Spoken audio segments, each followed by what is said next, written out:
Are you tossing around the idea of a cozier space to kick back and relax? Well, I've helped dozens of clients downsize, and there's some big things you need to consider before you do it.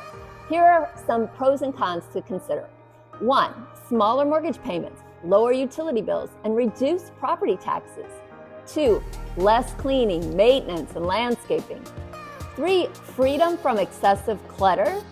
And 4, more free time and less home to stress about.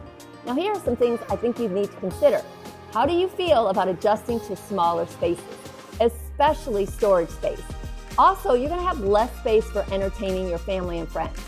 So whether downsizing is a fleeting thought or it's a serious consideration, Downsizing Bliss is all about finding the right fit.